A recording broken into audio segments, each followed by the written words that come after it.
Hey, good people, how you doing? David Taub here. Hope all is going well, and I hope your guitar journeys are going famously. And today I have for you six of some of the best tips or quotes that I've heard that have really helped me along my guitar and musical journey. Could be six of the best pieces of advice that I've ever received. And I thought I would share them with you, and maybe they can help or inspire you along your musical journey. And I've been very lucky in my musical journey to come across some amazing players, amazing musicians who have shared so much with me and have influenced not just my playing, but my philosophies on music and life.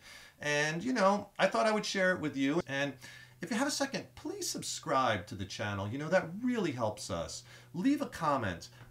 Maybe click the like button if you like the video. Share it with your friends. That really helps us keep bringing the content, right? And we so appreciate when you do that. So, these aren't in any particular order, and I'm probably even forgetting some, but these are like just six of things off the top of my head. I started to think a lot about what do I share with my students a lot? Like, what do I find myself saying a lot to them? And where did I get that from? That's what kind of led me down this path to do this video.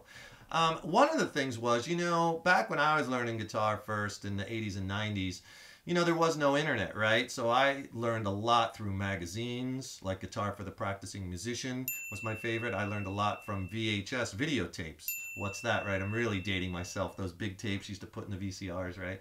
I used to rent those. They used to have those at music stores and used to be able to rent those. And then I used to buy and rent them. And I learned a lot. And there was one I rented by this guitar teacher and really good player. His name is Don Mock from back then.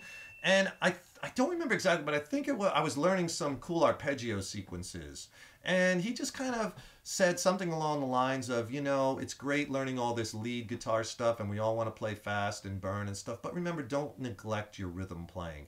And he said this, and he said, and it's always stayed with me, he says, because you're playing rhythm so much that your lead playing will only ever be as good as your rhythm playing. What a great quote. And that has always stayed with me. And it's so true. And I see it so often. Like, I get a private student and they want to work on some lead stuff, and they'll be playing these incredible lead lines and very technically proficient. And I'll be like, okay, hold this rhythm down, and I want to show you a couple things we could work on. They won't even be able to play the chords, man, or get the rhythm or the timing, and they're just lost. And it's like, that's really going to hold you back. It's so important to keep learning new chords, to keep practicing your rhythm, to be a solid rhythm player that'll get you more gigs. Because think about it, if you're playing in bands and in gigs and with other people, you're playing rhythm 80-90% of the time. Soloing is very small sections. We all want to be great improvisers and soloists, but rhythm is so important, so don't neglect your rhythm playing. So thank you, Don Mock. That always stayed with me. Another piece of advice I got from one of my guitar teachers. Well into my journey, I found this teacher in New Jersey where I grew up. His name's Ernie White. Incredible musician, incredible guitar player, and just an all-around awesome dude. I studied with him for years. And one of the things that he said to me, he said many, but one that's always stayed with me, when he was talking about bands and being in a band, he said to me, David, he's like, when you're playing in bands, or you're getting into a band, always try to be the weak link in the chain, because that's how you'll learn the most. Because if you're playing in bands and you're always the best in the band, where are you going to go from there, right? And that's always kind of stayed with me too. And when I've tried out for bands, and when I've put bands, I've always tried to be the weaker link, because I've always played with great players, and that's how I think I accelerated my playing so quickly. And that's how I've learned so much. There's so much to learn from other people, especially if you're playing with monster musicians, right? So always try to be that weaker link in the chain, and you really will learn and grow. And thank you, Ernie White. I mean, he said so many things that stayed with me, but that one for sure. And hey, something else, I have some free video lessons and some ebooks you might like. I'll put those links below. If you want to improve with your soloing, since we're talking about soloing, I have a great video lesson that will help you with that, all kinds of tricks and scale diagrams and free ebook. Click on the link below. I'll send you the free video lesson and ebook. Or maybe if you're more of the acoustic singer-songwriter, I'll put some links below on some things that might help you along your guitar journey. Just click on the link, send them to you for free. Another thing that stayed with me over the years, and I think is really important, and I learned this from watching a VHS tape. I don't remember which one, but it was Paul Gilbert, who everyone probably knows. This is a great teacher, an incredible shred guy. He said something once in one of his videos. He was saying about the importance of developing your ear, right? And that is something that has stayed with me. And it is so important.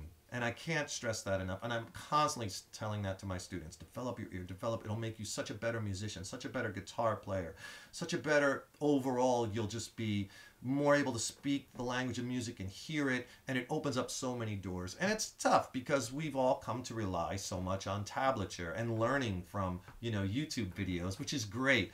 But, back then, man, we used to have to sit there. I mean, we used to wear our cassette players out, rewind, trying to figure out songs. That was tough. And, it took me a while to develop my ear like that. But I'll tell you, man, my ear is pretty good. And it's got that way, I think, in part from all that hard work. From sitting there and just figuring it out and figuring out songs on your own. And I tell my students, you want to develop your ear, certainly use tabs. Certainly. And everybody loves them and they're great. But maybe have the tabs in front of you, but don't look at them right away. Maybe try to figure out the chords first and then use the tabs to check, right? And then this way you can really start picking out the chords. It'll really help you because there's going to be situations that come up where you're going to have to play and you're not going to have tabs and they're going to be rattling chords off, or you're going to have to listen for the progression, right? And you don't want to be lost in that situation. So developing your ear as a musician is so important for so many reasons. Another great piece of advice I received, and I don't remember exactly where I heard this from, so I can't give credit where credit is due, but basically we were talking about soloing and about songs and about the relationship between guitar solos and songs. And it goes back to what I said before. We all want to, be awesome lead guitar players and play the most amazing stuff, and that's great. But here's the piece of advice. In the end, it's the song that will be remembered, right? It's the great songs that remembered. Yes, they might have great guitar solos, but in the end, it's the song. So really you want to play for the song, not for yourself. Now it's different, obviously, if you're honing your craft and refining your art and playing over jam tracks and burning away and taking extended solos. That awesome. That's great stuff. But a lot of times when you're writing or when you're playing and jamming, play for the song. Another great piece of advice I got along the way in my guitar journey, again, I don't remember who told me this or where I heard it. I might have found out on my own. But basically, when it comes to bands, I think the biggest thing is this piece of advice. When you're trying to put together a band or auditioning for a band or you want to play with a band, is pick bandmates that you like to hang out with, right?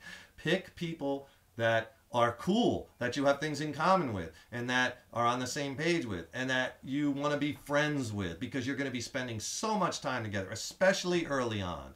Later on, it's a little different, when you have a family and kids and you're playing. It's a little bit different because of time constraints and priorities, but early on, you're going to be spending so much time together and doing other things together and these are going to be your phenomenal best friends and stuff. So you want to pick people that, you want to hang out with, basically, and I made that mistake early on. I was putting a band together and we were auditioning drummers and we found this incredible drummer. This guy was so good, but he was a total prick. And even early on, I was like, I don't know. But we put the guy in the band with us, and in the end, it just didn't work out. The guy was just a jerk. He just was not fun. He was making it not fun. And this is why we do this, right? Because it's fun. If it's not fun, why do it, right? And then the last piece of advice, number 6, I can give to you is something that I've kind of come up with. Not that I've come up with this great philosophical stuff, because I haven't. It's just something from teaching so long and what I've seen. And someone else might have said it, I don't know. But basically, when it comes to your guitar playing, we all want to advance our skills so fast, and we all want to become very good quickly, and sometimes it seems the progress just isn't coming quick enough, and it's frustrating. We all hit walls, right, and along our guitar journey. So here it is. Just keep this in mind. Your guitar playing is an evolution, and enjoy the journey, because as you become more and more proficient on the instrument, your taste might change. You'll see your guitar playing evolve. All of a sudden, you'll be able to do things and be expressive with the instrument, and it'll all start to click and come together, as well as your sound and tone might change. The type of music you're listening to and what you're getting into as you expand your horizons there's so much that you might be evolving as a musician, right? And listen to bands through their career, and you'll see album after album, in a lot of cases, very different, right? Because they're evolving, their sound is changing, they're trying different things, they're experimenting, and you want to do the same thing in your journey. But just remember, your guitar playing is an evolution. It takes time and practice, and it evolves. It's like a living being that's evolving over time. It'll change and it'll grow, just like you as a person are always changing and growing based on your experiences in this great world of ours, right? So there's 6 pieces of advice. I hope they help. You know, I hope maybe they inspire a little bit. And remember, please subscribe to the channel. Click the like button if you like this video. Be friends with us on Facebook. I'll put the Facebook link in the description box below, and put the comment down. Again, that really helps us. As well as I'll put some links below also to some free video lessons and some of my new ebooks that are in full color and are really awesome. Check those out. Keep putting those guitars in your hands every day. Keep rocking, stay positive, swing for the fences, and go after your dreams like your life depends on it, because it does. See you next time. Take care.